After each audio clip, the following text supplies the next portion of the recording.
So this is my review for Tron Ares. Now let me say this. I'm not a big Tron person. Like I haven't loved any of the Tron movies. I watched the original for the first time this year and I found it extremely outdated. To me it doesn't hold up. I can understand why people love that movie when it came out for that time period because it looked like something you haven't seen before. When it comes to visual effects in that original movie though, for me, they just feel extremely dated and don't hold up. Tron Legacy I had fun with. It's not great. The characters are serviceable in that movie, but I don't think they stand out either. Overall, I find it to be a fun movie mostly because of the ass and the visuals. When it comes to Tron Ares, I was actually excited for this. I thought the trailers looked great.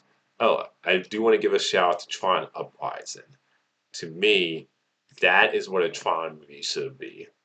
I watched Tron Uprising this year. It was an animated series on Disney X, I believe. That it lasted a season. It got canceled after the season, and to me, that is what I want a Tron movie to be. Because that show, in my opinion, does a great job when it comes to you like go watch Tron Uprising, the animated series that lasted a season. When you watch that, that is an example of what you can do with a Tron movie when it comes to giving you compelling characters, getting to know the programs in the Tron world who have personality, having stakes, feeling mostly attached to the characters and a relationship between the characters. Like Tron Uprising is to me one of those animated shows that should not have been canceled after the season. And it sucks that show got canceled because I know I'm going off on a tangent here, but I want to give like a lot of shout out love to Tron Uprising. Like if you can find that anime series, go watch it. Because to me, for people who say with the Tron movies that all you're looking for, like people only care about the visuals in the Tron movies, Tron Uprising to me is shows that you can make a Tron movie, which I know that's an animated show. That to me shows potential where you could do a Tron movie and give you and have compelling characters and compelling story. But I just wanted to put a lot of love to Tron Uprising as somebody who loves that anime series that got unfairly canceled. Now, when it comes to Tron Ares, like I said, I thought the trailers looked great for this movie. I was excited for it. The idea of being Tron into a real world, I was like, I thought this could have been really interesting. And the fact that, Tron Legacy, you leave with Cole coming into a real world, so you kind of set that up a little bit where it feels like you were building towards that, where it's like, okay, eventually Tron's going to come into our world. And I think it's a really interesting idea. Well, let me start with the positives. Movie looks great. To me, it's like Tron Legacy. This is a great looking visual movie. The action scenes, I think, are great. Like I said, visuals look great in this movie. The the soundtrack, I think, is great in this movie. Score, to me, is great in this movie. Like a lot of this movie feels pretty much like you're watching a music video because they played the. I forgot who did the soundtrack for this movie and the score. Oh, Nine Inch Nails. So the music that was done by Nine Inch Nails in this movie is great. There's a lot of times where I do think they overplay it a little bit at times, but it does feel like a music video. I did I did love that score though. Like to me, I could listen to that and I don't love it as much as Tron Legacy score. I forgot who did the score and soundtrack for Tron Legacy. Overall though, I still think Nine Inch Nails did a great job and the music and visuals are the positives about this movie for me. When it comes to everything else, it has the same problems I feel like with the other Tron movies, where the characters, I just did not care for any of these characters. Jared Leto, who I've been missed on, to be honest. Like, I thought he was great in Blade 1 in 2049.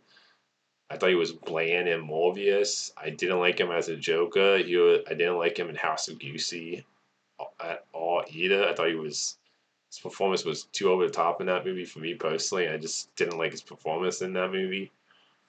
So he's been an actor I've been missed on. I liked him in Open Legend, actually. Like, to me, I loved him in Blade 1 of 2049. I actually liked him in the Hall movie Open Legend, but I think he's good in that. So I've seen stuff where I do think he's actually a really good actor and a great actor at times. When it comes to his last couple of movies, though, I've been kind of either lukewarm on him or just haven't liked him. Like I said, like in Suicide Squad as a Joker or in House of Goosey. And for me personally, I think he gives just a very bland performance in this movie. Like, I, it's this is like to me, I found his performance in this movie kind of felt about his performance in Morbius, where he's just very bland in this movie. Some of it has to do with the character, where like the idea of his character being somebody who is a program learning about the human world, and like like the idea you see in other movies before, where you've been in like a program with AI and learning about the human world and becoming more human. It's just very generic. Like the story arc his character goes through in this movie feels very generic. I've seen this story told before, and I don't have a problem doing that story. You just gotta do it in a way that's interesting. And his character was just so bland for me in this movie. He's just a very boring, dull character. And his performance, I just felt like his performance was just very kind of like just very okay in this movie. Some of it, like I said, it has to do with the character. And then there's just the fact that I just think his performance is just didn't really do much for me in this movie. And the other cast members, with I'm forgetting the actress who plays Greta, I think that's the name, Greta Lee. I didn't really feel vested in her character either. Like, she's like they show in the movie she lost her sister, I think, in the movie, and they try to give her this emotional backstory. And I just didn't get invested in her character at all in this movie. And that emotional stuff for her sister just felt completely flat. Like I just didn't care for her character. I didn't find her character interesting. She has a buddy in this movie that that is like the comedic relief character, and he was not funny in this movie for me. There's at times where I think the dialogue's not the greatest in this movie. The the story overall is kind of like I felt like with the idea of Tron coming into Real World, you could have done more with that story, and it just when it's in the real world, like I said, the idea of being Tron in the real world and AI and all of that I think could have been interesting. It's just the way the story's told in this movie. Never really got invested in the story. Evan Peters, who I think is a great actor, he plays generic corporation guy who is a greedy guy who is the bad guy in the movie, and he's just generic bad guy, evil corporation guy. I think his character was just very like generic bad guy, generic greedy corporation guy. There's really nothing to his character in this movie, and it's just a type of villain we've seen done thousands of times before in past movies.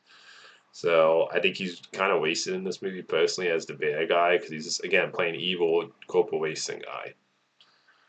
The actress who plays Evan Peters' character's mom, who was in X Files, who played Scully. Is that the name of the character in X Files? The like forgetting what her name is.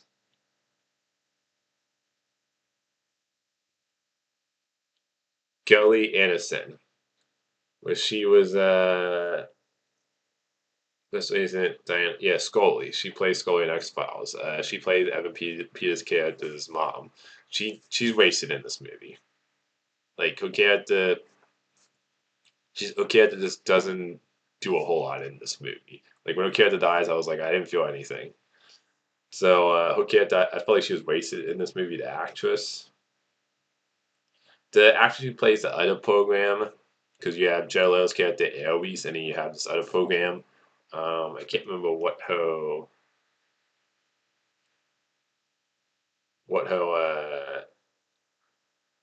Judith Turner Smith. She plays the other program. Didn't really care for her character. Like her character wasn't very interesting to me either. You have the guy from Shameless in this movie. He plays one of the programs in the Tron world. He gets killed off, and he's like in one scene of the movie. And I feel like there was stuff with his character that got cut out in this movie because I feel like you cast a big actor like that, and he's in one scene in the movie. I can't remember even if he even has a line in the one scene or not. Like I think he does, but I was like, that's weird that you would cast a big actor and he's just in one scene and he's killed off right away. So I thought he was definitely wasted in the movie. Jeff Bezos, he makes a cameo in the movie. He's in one scene in the movie, and I'll be honest, his character feels like he's just in there because they were like, well, we gotta have Jeff Bezos' character Flynn in this movie because he's in the previous two Tron movies, and just his character for me added nothing to this movie. Like I feel like he's literally an aesthetic cameo in this movie, and I feel like he didn't need his character. Like his character feels like he's just in there because they had to put Jeff Bridges in the movie, not because they had like a really compelling story reason. So I felt like there was his character was just kind of like as like I said, an aesthetic cameo that felt pointless to me. And yeah, so I never got invested in any of the characters in this movie. There's some like I said, so there's some cool action sequences, some great action sequences. Visuals are great. The score and soundtrack done by Nine Inch Nails is great in this movie.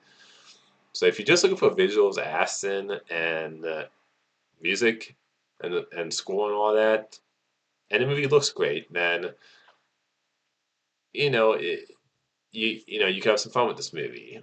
Outside of all that stuff, though, story and character wise, I still think this has the same problems as the previous Tron movies of the story and characters either being really weak or serviceable at best. So I just overall I did not like Tron Ares in this movie. And I felt like you could have done more with the whole idea of Tron coming into a world and the whole idea of AI it getting to all world. And it just felt like you just didn't explore that really enough. And the story at times did feel generic. There's some goofy parts in this movie with like I said with the one character who's kind of like the comedic relief. And Evan Peters, I think he's just he's like I say he's playing a generic corporate evil guy. Because I've seen these type of bad guys 1,000 times before.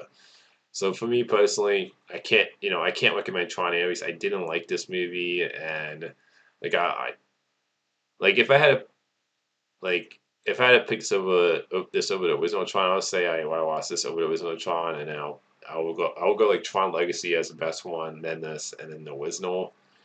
At the end of the day, though, it's a franchise where I still don't think there's been a great movie. Tron Uprising, the anime show, to me is really the thing I would recommend to go check out if you're looking for a Tron thing that really has a compelling story with characters you get mostly attached to. And I wish the movies would like focus on that because I feel like these movies are more focused on visuals and cool score and all that and cool ass instead of like actually having compelling story and characters.